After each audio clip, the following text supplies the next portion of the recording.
Aleluia, glória a Deus. Pode sentar-se. Nós vamos então agora para o momento da palavra de Deus e eu espero, creio, oro para que o Senhor fale com você nessa palavra e você saia daqui melhor, muito melhor do que quando você entrou, edificado pela palavra do Senhor. Amém? Glória a Deus. Aleluia, glória a Deus. Então eu quero convidar você a abrir a sua Bíblia em Jeremias no capítulo 29. Jeremias capítulo 29. Esse ano o tema da comunidade evangélica de Maringá é Ano da Esperança. E nós precisamos mesmo ter esperança, ser esperançosos e nutrir a nossa esperança. Então por isso o tema para hoje é nutrindo a sua esperança em Deus, apesar das dificuldades, baseado em Jeremias, no capítulo 29, versículo 11. Quem conhece Jeremias, capítulo 29, versículo 11? Levanta a mão para eu saber. Glória a Deus. Você que conhece, você vai ser impactado ainda mais por aquilo que o Espírito Santo vai te trazer nesse momento. E você que não conhecia esse versículo, você então vai ficar maravilhado e vai fazer com que esse versículo seja um dos versículos que mais vai falar ao seu coração daqui para frente. Amém? Glória a Deus. Muito bem. Eu vou ler Jeremias capítulo 29 a partir do versículo 1. Vamos ler apenas até o versículo 14, e eu vou ler na versão NVI, porque é uma versão mais fácil para nós compreendermos. Amém?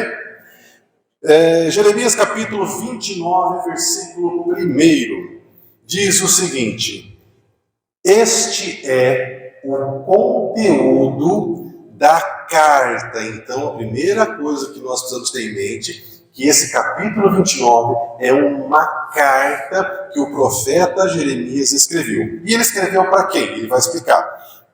Que o profeta Jeremias enviou de Jerusalém para os líderes. Então, essas pessoas queriam receber essa carta.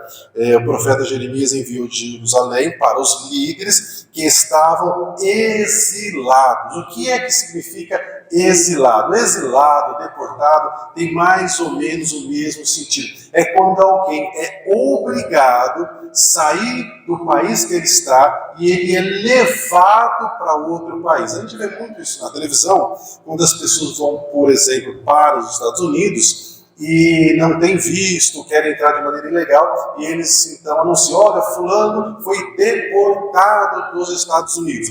O que significa dizer que ele foi enviado dos Estados Unidos para o Brasil de maneira forçada. Então, ser exilado, ser deportado, significa que foi levado à força para outro país. Então, as pessoas que receberam essa carta eram pessoas que moravam em Jerusalém e elas foram levadas à força para a Babilônia. Daqui a pouquinho eu vou explicar. Vai aparecer um monte de nome aqui, não se preocupe com esses nomes, porque esses nomes não vão te edificar. O que vai te edificar é a mensagem que Jeremias está enviando. Então, ele diz: essa carta enviou Jeremias de Jerusalém para os líderes que estavam exilados.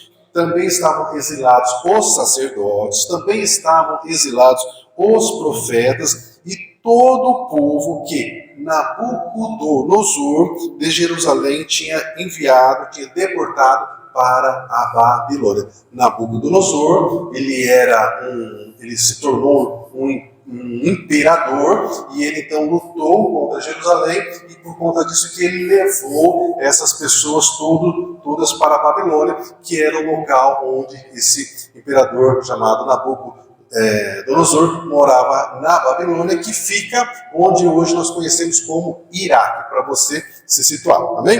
Versículo 2. Essas coisas aconteceram depois que o rei Joaquim e a rainha mãe, os oficiais do palácio real, os líderes de Judá e de Jerusalém, os artesãos, os artífices, foram deportados para a Babilônia. Então, versículo 3.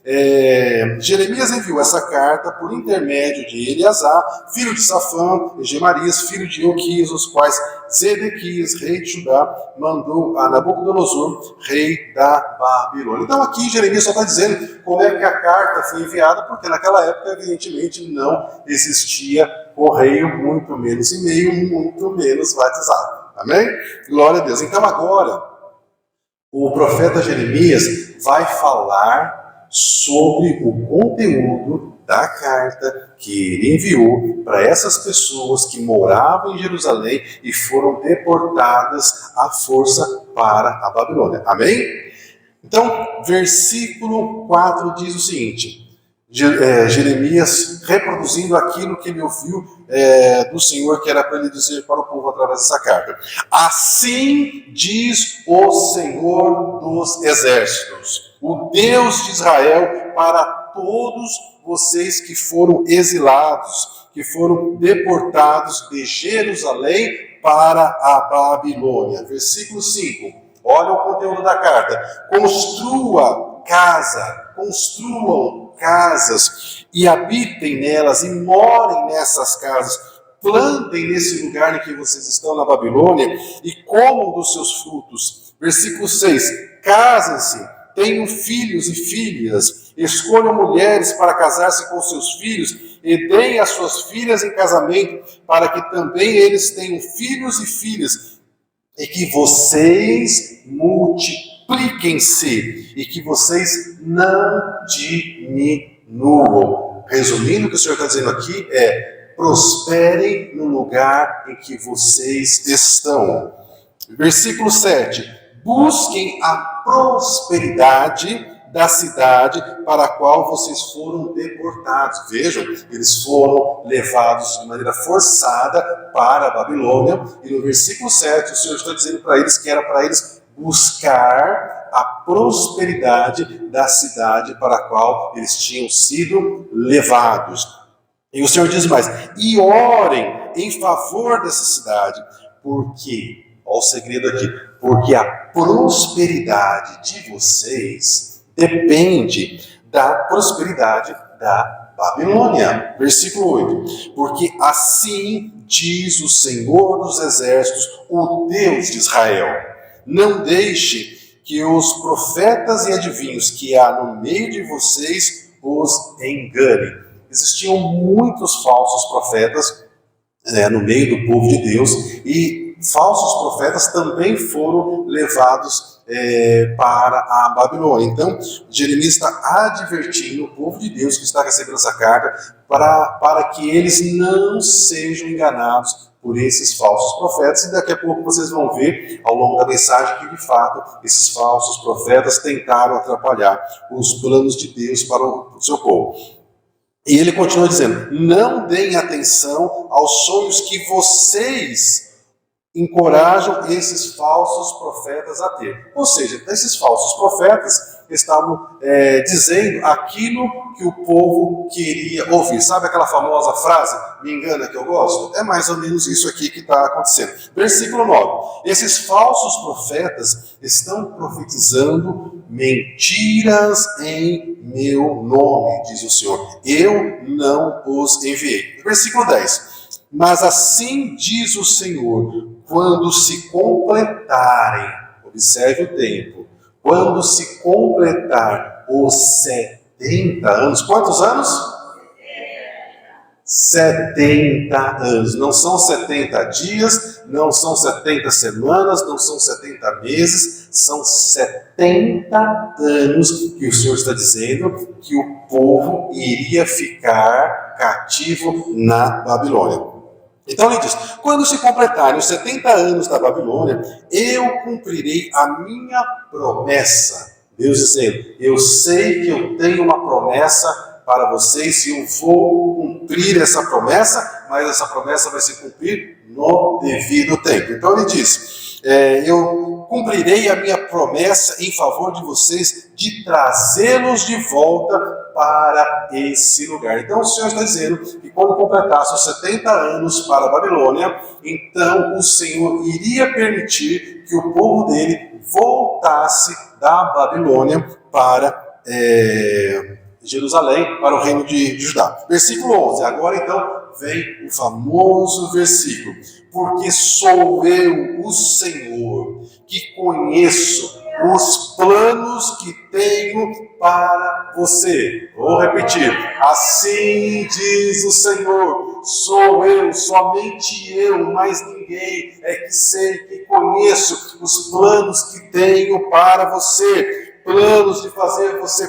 prosperar e planos para não causar dano a você, planos para te dar esperança e futuro. Aleluia, glória a Deus. Aleluia, vamos aplaudir ao Senhor. Aleluia, glória a Deus, glória a Deus. E o profeta continua no versículo 12: então vocês clamarão a mim. Clamarão a mim. Não é a santo A, não é a santo B. Vocês clamarão a mim.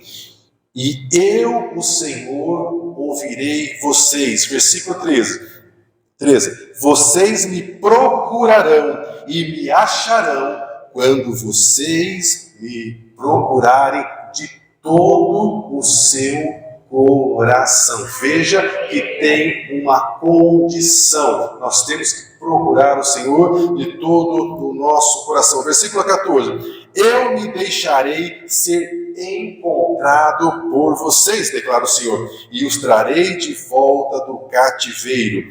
Eu reunirei vocês de todas as nações e de todos os lugares para onde vocês foram enviados, e os trarei de volta para o lugar de vocês, de onde vocês foram deportados, diz o Senhor. Aleluia, glórias a Deus. Meus irmãos, então, a partir daqui, nós precisamos compreender um pouco mais aquilo que está acontecendo nesse momento,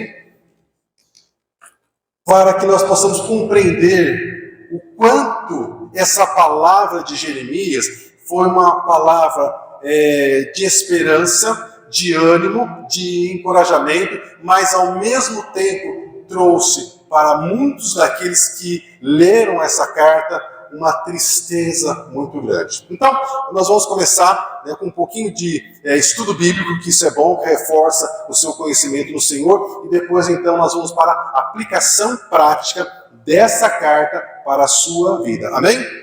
Ótimo. Então, para a gente entender melhor o que está acontecendo, nós vamos voltar vários anos na história para nos lembrar que logo depois da morte de Salomão, que assim que assumiu o trono, ele pediu para o Senhor sabedoria, e ele foi o homem mais sábio que existiu.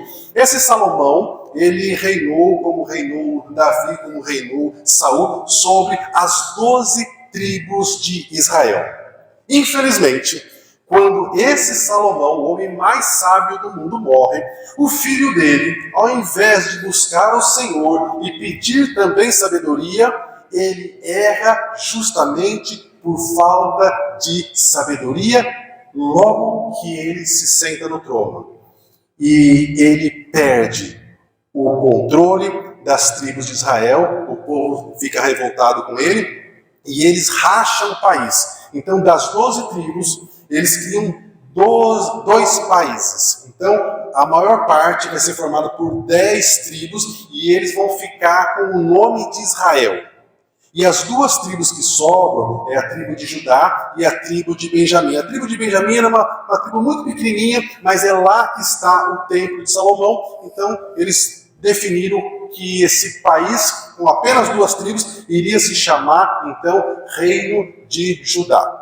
É por isso, então, que no livro de Reis, por várias vezes, quando você está lendo, aparece 2 reis reinando ao mesmo tempo. Você fala, mas que confusão é essa? Né?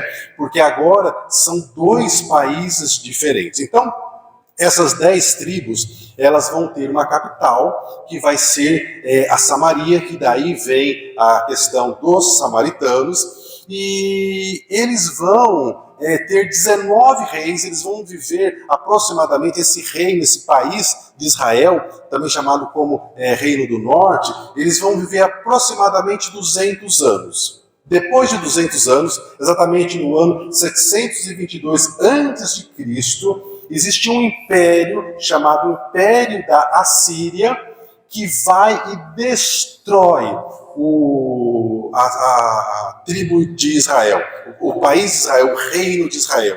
E o povo é disperso e essas tribos desaparecem. E aí, a gente faz um parênteses para lembrar o seguinte, que a capital dessa Assíria era a cidade de Nínive. E a cidade de Nínive vai lembrar você do profeta Jonas, que o profeta Jonas não queria ir pregar em Nínive, porque ele sabia que o povo da Assíria era um povo terrível, era inimigo de Israel, e ele sabia que se ele fosse para lá para pregar, o povo ia se converter. Você conhece a história, Jonas não vai, né? Ele é lançado no mar, um peixe, né? Engole Jonas, ele fica 3 dias, mas depois de 3 dias, Jonas é cuspido, vomitado, vamos dizer assim, na praia, e ele vai pregar em Nínive. E a palavra fala que Jonas disse que Deus iria destruir Nínive se eles não se convertessem. E Jonas não foi carinhoso com a maneira dele entregar a mensagem, porque ele estava bravo. E como vocês sabem, desde o menor até o rei, todos se converteram em Nínive. E o que é que isso tem a ver com a história de Israel, com o reino de Israel? Embora a Bíblia não diga isso, se Jonas, lá nessa época, que foi mais ou menos uns 5 reis antes da destruição do reino de Israel, se Jonas não vai lá e prega para Nínive, para o povo da Síria, provavelmente eles teriam sido destruídos pela Síria naquela época. Então a conversão deles provavelmente garantiu que eles vivessem ainda muitos anos pela frente. Bom, vamos fechar o parênteses a respeito, então, sobre aquilo que aconteceu sobre as 10 tribos e vamos falar agora sobre o reino de Judá. O reino de Judá viveu mais de 300 anos, viveu mais do que o reino do norte, mais do que o reino de Israel. E no reino de Judá é que estão todos os reis que são descendentes do rei Davi. Amém? E é daqui que vai nascer aquele que foi gerado no ventre de uma virgem, que vai ser o Rei dos reis e Senhor dos senhores para todo sempre. Amém? Glória a Deus? Aleluia, glória a Deus. Então nós vamos nos concentrar apenas nos últimos 5 reis do reino de Judá, porque é justamente esses 5 reis que estão envolvidos no ministério do profeta Jeremias. E você sabe, né, Jeremias tem algumas particularidades, né, algumas curiosidades. Ele é chamado pelo Senhor para ser profeta e ele tem uma resposta pronta para o Senhor. Ele é chamado para ser profeta e o profeta precisa falar, não é verdade? Um profeta precisa falar. Então a primeira coisa, a primeira desculpa que Jeremias dá é o seguinte: Senhor, eu não sei falar. E aí, para reforçar o argumento, ele ainda diz: eu sou muito novo. E o Senhor disse para ele: não diga que você é muito novo, nem que você não sabe falar, porque para onde eu te enviar, você irá e eu colocarei as minhas palavras na sua boca. O que a gente observa ao longo da história da Bíblia, que todas as pessoas que tinham consciência de quem Deus era, e quando eles recebiam uma missão, eles preferiam tentar passar para outra pessoa. Mas a palavra fala que o Senhor nos escolhe quando nós ainda estávamos no ventre da nossa mãe. Então você foi escolhido, foi escolhida quando você ainda estava no ventre da sua mãe. Amém? Glória a Deus.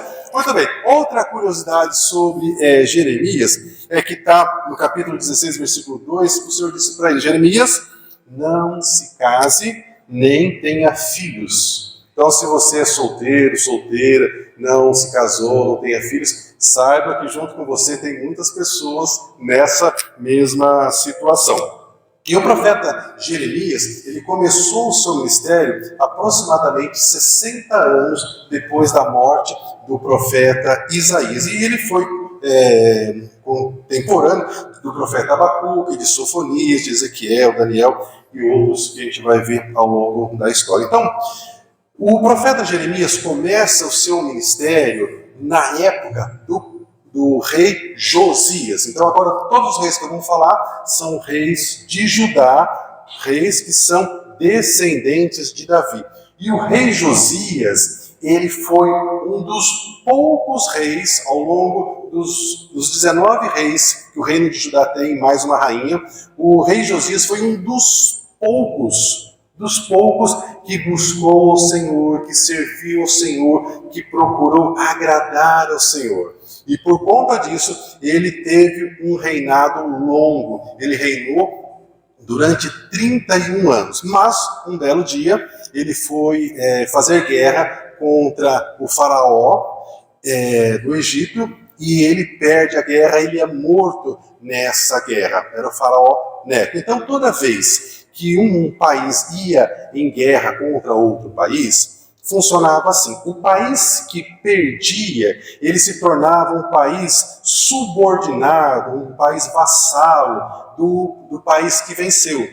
Na prática, o que significava? Bom, eu venci a guerra, o meu país venceu a guerra, então o país que perdeu vai ter que me pagar agora impostos para mim, para o meu país, e toda vez que eu for à guerra, o exército desse país que perdeu a guerra para mim vai ter que lutar ao meu lado. Era basicamente isso que acontecia. Então, o rei que vencia a guerra é que mandava no outro país. Mas ele não tirava o rei, porque o rei continuava administrando o país, mas tinha que fazer essas coisas. Então, esse faraó Neco, ele vence a guerra contra o rei Josias morre, e o faraó Neco, então, estipula que quem vai ser o próximo rei de Judá vai ser um filho do rei Josias que tinha morrido, e é o rei Jeoacás. Então, esse Jeoacás, a primeira coisa que a Bíblia fala é que ele não buscou a Deus, pelo contrário, ele fez o que era mal aos olhos do Senhor.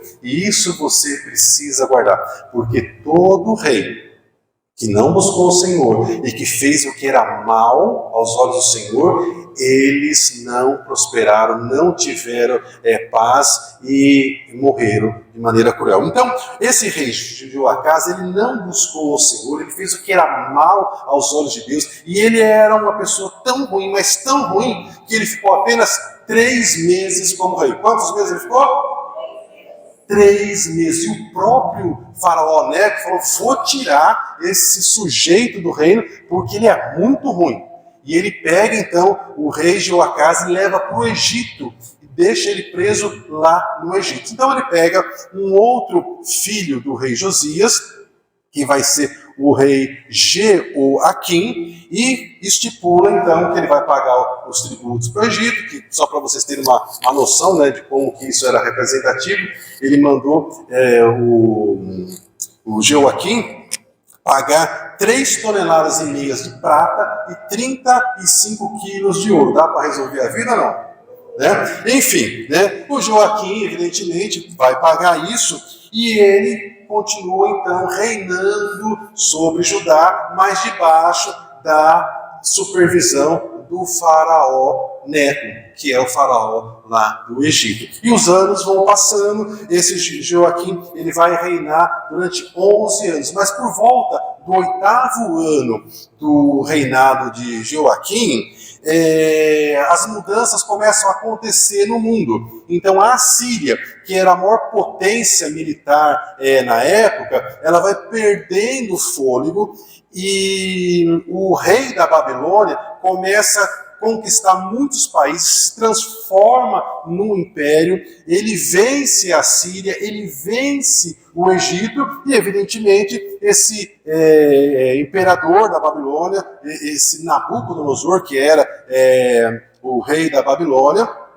ele vai ter o domínio sobre o reino de Judá. Então ele vira para o Joaquim e diz: olha, Joaquim, eu venci o faraó Neco, né? Então agora vocês estão debaixo da minha liderança. Vocês vão pagar tributos para mim, vocês vão ser subordinados ao meu império. Tudo bem? Né? O Joaquim, tudo bem. Só que o Joaquim tem uma péssima ideia. Ele fala: não, vamos fazer o seguinte, nós vamos ser livres, nós não vamos pagar mais imposto para imperador nenhum, não quero nem saber de Nabucodonosor, não quero lutar as lutas dele, não quero pagar as despesas dele, nós queremos ser independentes. E evidentemente, o que acontece? Deu muito ruim. O Nabucodonosor cerca a cidade de Jerusalém, o Jeoaquim evidentemente morre, né? E o imperador Nabucodonosor então estipula que o filho do Jeoaquim é que vai ser o próximo rei, né? Isso aconteceu, o Jeoaquim morreu no ano 605 a.C. e foi nessa ocasião que o Nabucodonosor levou algumas pessoas para Babilônia pela primeira vez. Ele vai levar várias vezes, mas essa é a primeira vez que ele leva alguém de Jerusalém cativo, deportado, para aquilo que se chamou exílio na Babilônia. E por que é importante lembrar isso? Porque entre as pessoas que vão ser levadas para a Babilônia nesse momento, nessa ocasião, está o profeta Daniel, que ainda não é profeta, ele vai se tornar de fato um homem de Deus, usado por Deus na Babilônia, e também os seus 3 amigos. Então é nessa ocasião que Daniel é levado para o palácio. E aí vem uma outra curiosidade.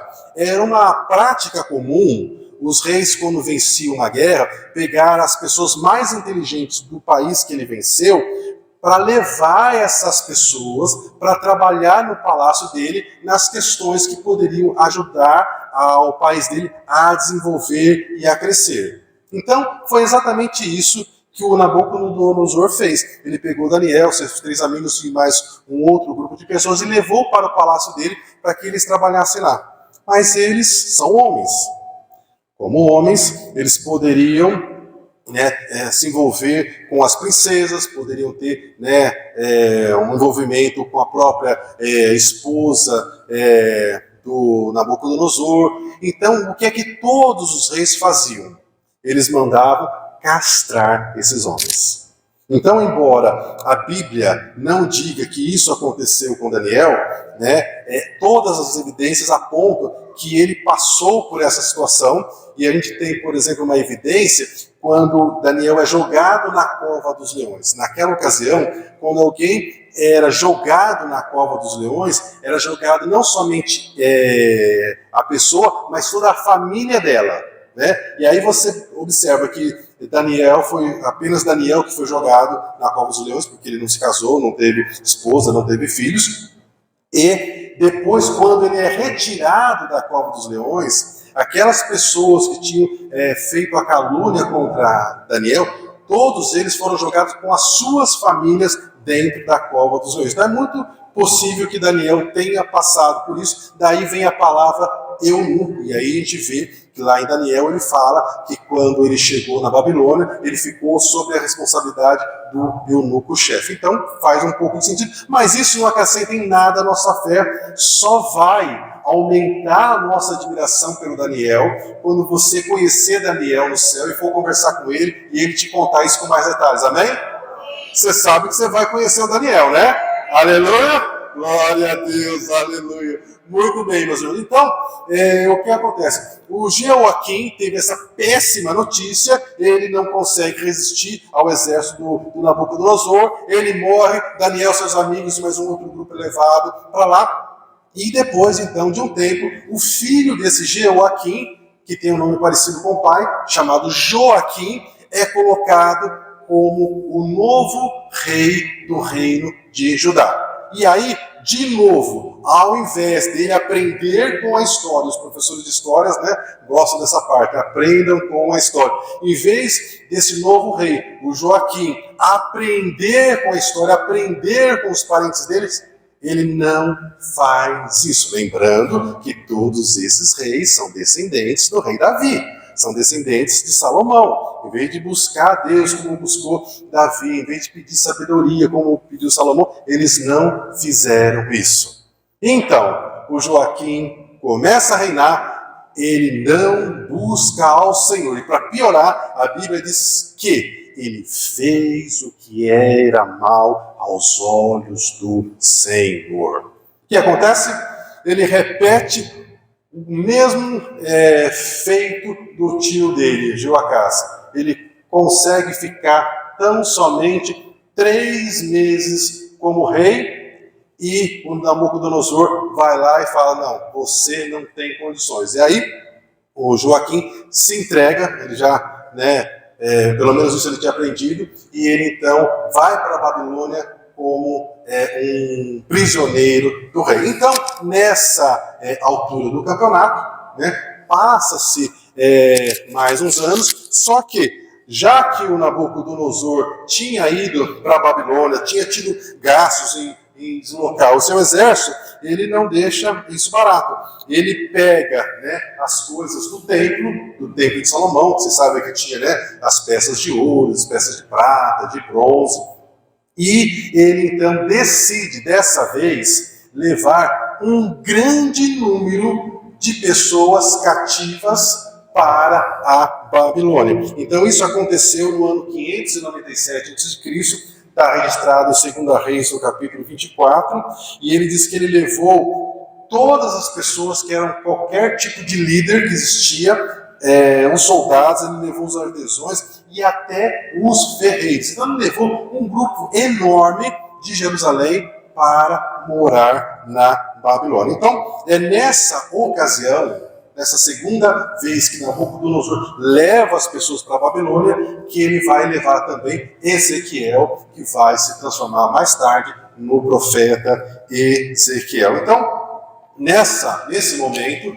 o Nabucodonosor, ele não destruiu o templo de Salomão. O templo de Salomão está lá pelado, não tem mais os utensílios, mas está lá de pé, está preservado e tudo mais. Então, passado alguns anos, o Nabucodonosor, ele decide então que quem vai ser o novo rei do reino de Judá vai ser um outro filho do rei Josias, aquele primeiro rei que eu contei para vocês. E o nome dele é Matanias, e ele muda o nome dele. O Nabucodonosor gostava de mudar o nome das pessoas, ele mudou o nome de Daniel, dos demais amigos, para Zedequias. Então ele fica conhecido como o rei Zedequias. E aí, novamente, ele não buscou o Senhor, e para piorar, ele fez o que era mal aos olhos do Senhor. Então, esse rei Zedequias, ele é um homem que não serve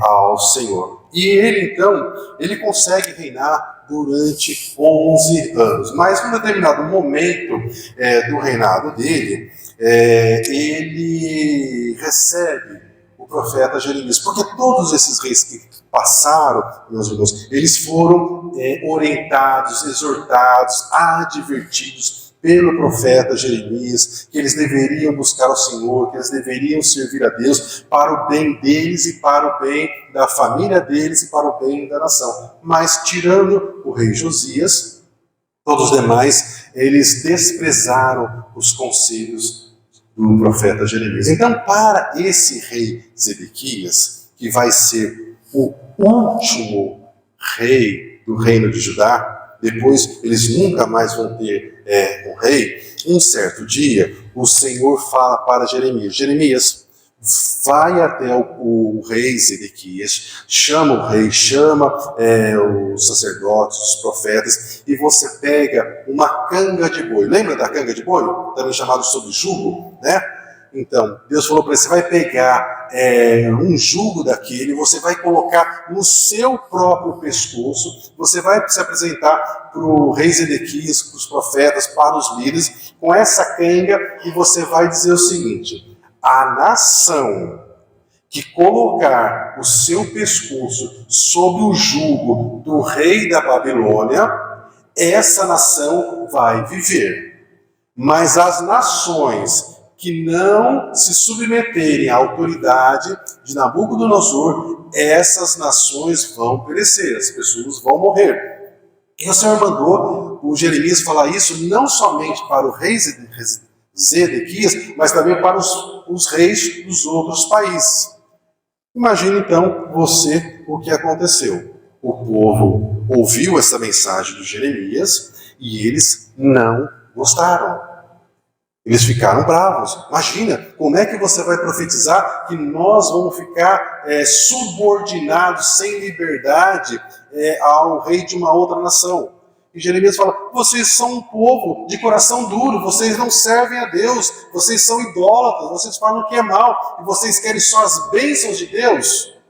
Vocês vão passar pela disciplina do Senhor. Mas a escolha é de vocês. Então, isso acontece no capítulo 27. Logo em seguida, se levanta entre o povo de Deus um falso profeta chamado Ananias. E esse falso profeta chamado Ananias, na frente de Daniel, nessa mesma ocasião, ele fala que Jeremias está mentindo. E ele diz, olha, na verdade, o Senhor me disse que o povo que está exilado, eles não vão ficar 70 anos do jeito que Jeremias falou. O Senhor está me dizendo que em 2 anos, apenas 2 anos, o Senhor vai quebrar a canga, vai quebrar o jugo do Nabucodonosor. Deus vai trazer de volta as pessoas que foram levadas para a Babilônia. O Senhor vai trazer de volta todos os utensílios, todos os tesouros que o Nabucodonosor levou para a Babilônia. E aí ficou aquele clima, né? Quem é que está falando a verdade? 2 profetas. Um está dizendo que está falando em nome do Senhor, o outro também está dizendo que está falando em nome do Senhor. Um fala que você tem que se render ao Nabucodonosor, o outro fala que você tem que enfrentar, um fala que vai demorar 70 anos para passar isso, o outro fala que é apenas 2 anos. O que o Zedequias decide fazer? O rei Zedequias, apesar de todo o histórico do Jeremias, de todas as vezes que ele profetizou e aconteceu, e o Ananias teve uma vida duvidosa, o rei Zedequias achou melhor confiar na palavra do falso profeta. E aí o que acontece? O Nabucodonosor vem. E aí ele vem com, como diz o povo, vem com sangue nos olhos. Vem para fazer maldade. E aí novamente Deus chama o profeta Jeremias, isso está registrado em Jeremias no capítulo 38, no versículo 2, e instrui o Jeremias a falar com o Zedequias. A palavra do Senhor para o rei Zedequias foi: aquele que permanecer nessa cidade morrerá pela espada, morrerá pela fome e morrerá pela doença, mas aquele que se render aos babilônios viverá, escapará com vida e sobreviverá. Irmãos, o rei Zedequias mais uma vez não ouviu a advertência do profeta Jeremias, e eles ficaram cercados por 2 longos anos, e o Nabucodonosor do lado de fora só esperando eles não terem mais comida para poder morrer sozinhos. E aí então, esse dia acontece, Nabucodonosor invade Jerusalém, prende todos os filhos do Zedequias, chama o Zedequias, mata todos os filhos do Zedequias na frente deles e depois faz a mesma coisa que fizeram com Sansão. E aí então, nós estamos nessa época, no ano 587, para alguns 586, e dessa vez, o Nabucodonosor destrói o templo de Salomão. Queima a cidade. É um horror. Isso está registrado em Jeremias, capítulo 52, 2 Reis, capítulo 25, 2 Crônicas, capítulo 36. E aí, por incrível que pareça, Nabucodonosor faz tudo isso nesse momento e ele dá uma ordem para o capitão dele e diz o seguinte: procurem aí o homem de Deus chamado Jeremias, e quando vocês encontrarem esse Jeremias, não façam nada de mal para ele. Pelo contrário, façam bem. O que ele pedir, vocês façam. Porque eu esqueci de contar que quando o Jeremias deu essa última profecia para Zedequias, o que eles fizeram? Prenderam o Jeremias. Jogaram o Jeremias num poço sem água para ele morrer lá. Enfim, né? Então, meus irmãos, o povo de Deus não deu ouvidos às advertências, às exortações do Senhor. E aí você tem o Salmo 137, que conta desse período que o povo de Deus está lá no exílio, está lá no cativeiro da Babilônia. É um salmo conhecido que fala assim, Salmo 137, junto, né, ou seja, ao lado dos rios da Babilônia, nós nos sentamos com saudade de Jerusalém. E aí eles falam que eles penduraram as suas harpas, seus instrumentos de música, e ele conta que aqueles que nos levaram para a Babilônia nos pediam músicas alegres da nossa terra. Aí ele diz, como é que nós vamos poder cantar uma música alegre se nós estamos tristes com aquilo que nos aconteceu? E aí eles falam assim no Salmo, ó cidade de Babilônia, destinada à destruição. Isso está no Salmo 137. Feliz aquele que retribuiu o mal que você nos fez. Então, no Salmo 137, você vê que nesse momento, o povo de Deus pede vingança contra os seus inimigos, mas não entendeu que eles tinham que pedir perdão a Deus por aquilo que eles tinham feito. E foi por causa da desobediência deles que eles foram entregues aos seus inimigos. Porque toda vez, meu irmão e minha irmã, que nós decidimos viver a nossa vida do nosso jeito, nós ficamos sem a proteção de Deus. Quando alguém se desvia, quando alguém sai dos caminhos do Senhor, Deus não manda uma maldição para a pessoa. E nem precisa, porque a partir do momento que você não está mais debaixo das asas do Altíssimo, o diabo vem e sapateia na sua cara do jeito que ele quer, na hora que ele quer, e não tem quem vai te defender. Então, foi essa a situação que eles viveram. Então, eles ficaram no cativeiro, né?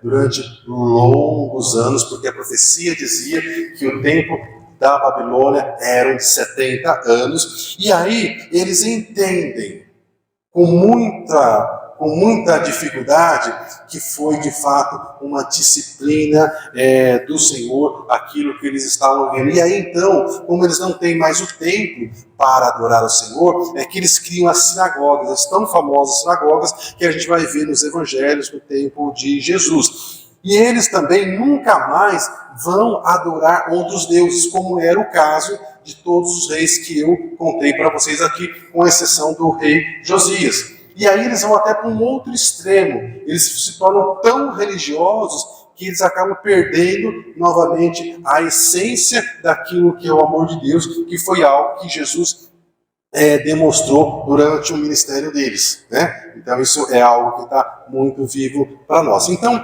meus irmãos, a partir desse ponto, então, como é que nós vamos colocar a parte prática para nós? E só uma coisa que eu estava esquecendo, eles só vão voltar para a sua terra depois que o Império da Babilônia cai, o Império Médio-Persa assume a liderança mundial, e aí o rei Sírio, então, permite que eles voltem para a sua terra. E aí também tem uma coisa bem importante que eu esqueci, porque a profecia de Jeremias dizia que era para que eles, na terra do inimigo, lá na Babilônia, que era para eles construir casas, para se casar, ter filhos, plantar e colher, para eles se multiplicar. E lá na Babilônia, eles não se tornam escravos como eles eram escravos no Egito. Foi uma coisa bem diferente. Sabe o que acontece, por exemplo, com o Canadá hoje? Que o Canadá quer receber pessoas que têm faculdade, que são jovens, que são inteligentes, que podem contribuir para o país. A Babilônia estava mais ou menos nessa situação. Então, eles receberam todos aqueles que foram levados para lá e disseram para eles, vocês podem trabalhar naquilo que vocês quiserem, vocês só não podem deixar o país. né? Então eles se tornaram comerciantes, eles se tornaram pessoas que trabalharam no palácio. O Daniel, por exemplo, se tornou, depois do Nabucodonosor, a pessoa mais importante da Babilônia. Então veja que mesmo na terra do inimigo nós podemos prosperar. E foi isso o que aconteceu. Tanto é que quando tem a situação do retorno deles para Jerusalém, com Esdras, Neemias, Zorobabel e tantos outros, muitos daqueles que estavam morando na Babilônia não querem retornar, porque eles enriqueceram na Babilônia, eles estão tão próximos lá que eles ficam por lá mesmo. E parte e volta, então, essa história. Muito bem, então vamos agora para a parte prática. Como é que essa carta do profeta Jeremias é importante para mim, para você, nos dias de hoje? Como é que nós vamos aplicar isso no nosso coração? Então, se nós olharmos, o objetivo da carta de Jeremias era dar esperança e futuro para aqueles que estavam sem esperanças, que era essa situação daqueles que estavam na Babilônia. E por muitas das vezes nós estamos passando por situações que áreas da nossa vida nós já estamos perdendo a esperança que aquela situação se transforme, que mude e as nossas orações sejam atendidas. Mas veja, na carta Deus diz que Ele não iria se esquecer da promessa que Ele fez ao seu povo. Deus é um Deus de promessa. A Bíblia é um livro de promessas. Então a primeira coisa que nós temos que fazer é conhecer as promessas que o Senhor tem para mim e para você. E depois aplicar ao nosso coração para fazer com que essas promessas de fato aconteçam. Jeremias disse: vocês me buscarão e me acharão quando me buscarem de todo o seu coração. Buscar de todo o coração implica em ouvir, em buscar, mas também em obedecer aos mandamentos do Senhor. Você está obedecendo os mandamentos do Senhor? Se você não está, você precisa aplicar o seu coração em em obedecer os mandamentos do Senhor. O profeta Josué, no capítulo 21, versículo 45, ele diz que Deus não falha. Ele disse que todas as promessas do Senhor se cumpriram, nenhuma delas falhou. Deus nunca falhou e não vai falhar com você. Aplique essa palavra ao seu coração. Aquele que prometeu é fiel para cumprir. Então, meus irmãos, Jeremias capítulo 29 disse: busquem a prosperidade da cidade para a qual vocês foram deportados e orem em favor dela, porque a prosperidade de vocês depende da prosperidade da cidade em que você vive. Isso, de ordem prática, para nós, meus irmãos, representa que nós precisamos orar pelo nosso país, nós precisamos orar pelo nosso estado, nós precisamos orar pela nossa cidade, porque se o nosso país, o nosso estado, a nossa cidade forem prósperas, nós também vamos prosperar. Mas não basta apenas orar, é buscar, é fazer a sua parte, é ter uma atitude. E, novamente, a sua prosperidade está ligada à prosperidade do lugar em que você vive. A sua prosperidade também está ligada à prosperidade da empresa para a qual você trabalha. A sua prosperidade está ligada ao serviço que você presta. Que tipo de serviço você está prestando? Você está fazendo o seu melhor ou você está fazendo um serviço meia boca? Eu e você, independente de termos o nosso negócio ou de sermos funcionários, nós precisamos ser os melhores funcionários que nós podemos ser. Nós precisamos, como trabalhadores, brilhar como brilhou José no Egito, em tudo o que ele colocava a mão, prosperava, porque a bênção estava sobre ele e ele sabia disso. E nós sabemos disso. Então, o que nós precisamos fazer? Nós precisamos fazer a nossa parte. Então, ore pela prosperidade do lugar que você vive, ore pela prosperidade do seu país, da sua cidade, ore pela prosperidade do seu negócio ou do serviço que você trabalha. Preste o melhor serviço que você puder e dos frutos que você está plantando, creia que você vai colher. Então plante de maneira adequada. E assim como o povo de Deus foi levado para longe da terra deles, espiritualmente nós também estamos longe da terra pela qual o Senhor preparou para nós por conta do pecado. Mas da mesma forma que o povo de Deus teve que aguardar 70 anos, nós também estamos aguardando um tempo pela qual o Senhor Jesus vai voltar e vai nos levar de volta para o nosso lugar. Mas enquanto isso não acontece, não se diminua, multiplique, construa, trabalhe, economize, faça planos, porque você vai prosperar na terra do inimigo. Você vai continuar a prosperar até a volta do Senhor. Edifique a sua casa, edifique a sua família. Não fique sem esperanças. Meus irmãos, apesar das circunstâncias ruins, apesar das notícias que são desagradáveis, nós sabemos que o Senhor é por nós, que o Senhor controla a história. Então, Deus abençoa o trabalho das suas mãos. Então, as suas mãos têm que fazer alguma coisa. E não é fazer de qualquer jeito, é fazer o seu melhor. Eu sou apaixonado por aquele momento em que Jesus vai fazer um milagre para ressuscitar Lázaro. E aquilo que o povo podia fazer, que era tirar a pedra, Jesus faz questão que eles participem e ele diz: tire a pedra.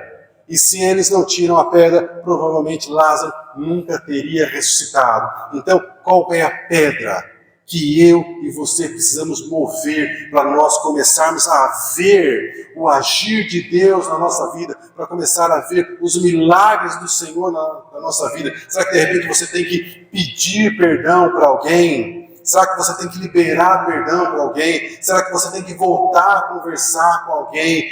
Faça isso, meu irmão, faça isso, minha irmã.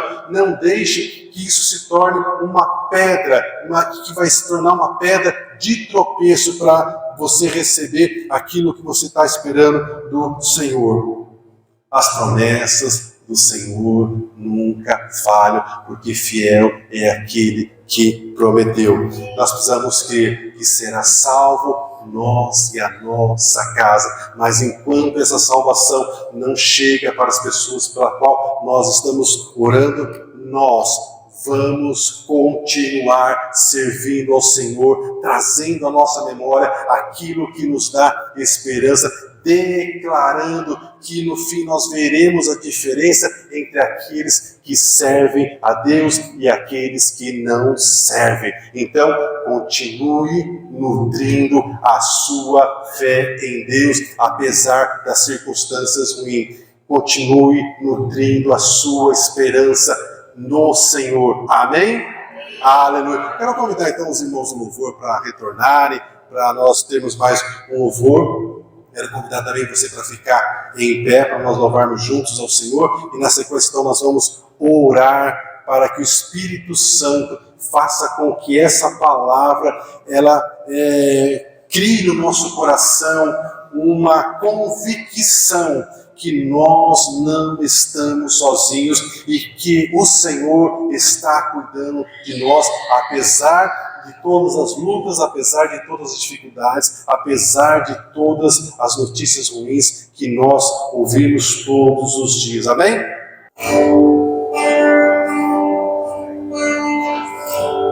Que o Senhor te abençoe,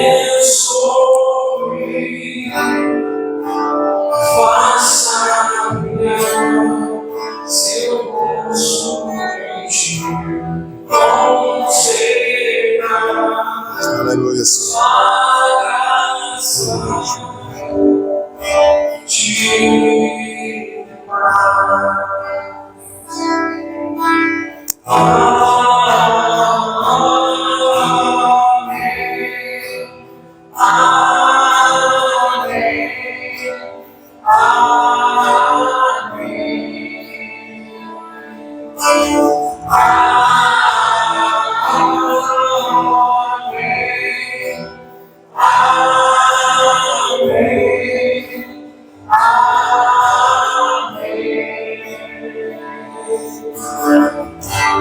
Que o Senhor te abençoe,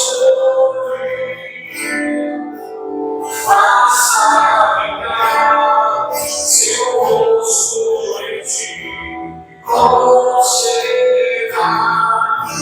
sua graça,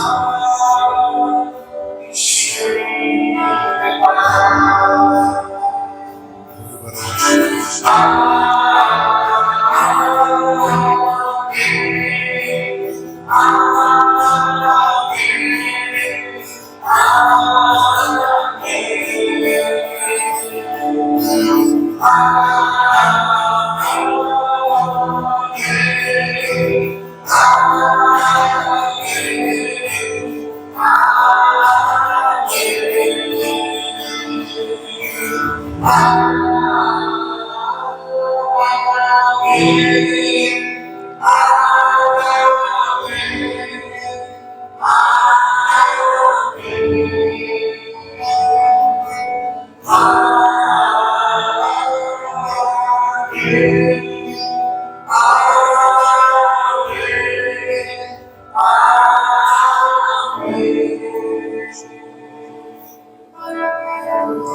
Aleluia, aleluia, glória a Deus.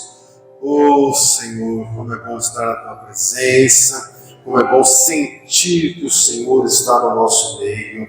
Pai, nós clamamos ao Senhor para que essa palavra, ela possa de fato fortalecer a nossa fé, nutrir a nossa fé, nutrir a nossa esperança no Senhor, e que o Teu Espírito Santo nos lembre ao longo dessa semana que é somente o Senhor é que sabe os planos que o Senhor tem para cada um de nós, que são planos de paz e não de mal, para nos dar um futuro e esperança. Nós queremos construir, nós queremos plantar, nós queremos colher, e enquanto não chegar o tempo do Senhor voltar, nós continuaremos a multiplicar. Mas, Pai, olha para as investidas dos inimigos sobre as nossas vidas, sobre a investida do inimigo, sobre as nossas emoções, sobre a investida do inimigo sobre a nossa família, sobre os nossos filhos, sobre as pessoas pelas quais nós amamos. Pai, nós colocamos a nossa família diante do Teu altar, aqueles que estão presos nos vícios, naquilo que é errado. Senhor, abra o entendimento deles, traga libertação, Senhor, que eles decidam se render ao Senhor, ou em nome de Jesus, Pai, que nós possamos viver todos os planos que o Senhor tem para nós, que o nosso coração sempre seja reto diante da Tua vontade, para que nós possamos viver a boa, perfeita e agradável vontade do Senhor para cada um de nós. Oh Pai, nós sabemos que da mesma forma que o Senhor disse que o profeta Jeremias foi escolhido desde o ventre, nós também, desde quando estávamos no ventre da nossa mãe, o Senhor escreveu os planos que o Senhor tem para cada um de nós, e nós não queremos nos desviar desses planos. Abre, Senhor, o nosso entendimento, para que nós possamos deixar de querer fazer a nossa vontade, mas para fazer a Tua vontade. No nome de Jesus, nós repreendemos toda ação do inimigo sobre a nossa vida, sobre a nossa casa, sobre a nossa saúde, sobre as nossas finanças. Pai, e aqueles que precisam de saúde, que venha saúde sobre o Teu povo. Aquele que está desanimado, que venha o entusiasmo do Senhor, que eles sejam cheios do Teu Espírito Santo, cheios da alegria contagiante que vem do Teu altar. Pai, que nós possamos viver em união, em comunhão, vivendo os propósitos que o Senhor tem para cada um de nós. Que o teu grande amor, a graça do Senhor Jesus e as consolações do Espírito Santo estejam com o teu povo hoje, sempre e eternamente. Aleluia, glória a Deus. Vamos aplaudir ao Senhor, o nosso Salvador. Tenha uma semana de paz, uma semana de bênçãos e de vitória, em nome de Jesus.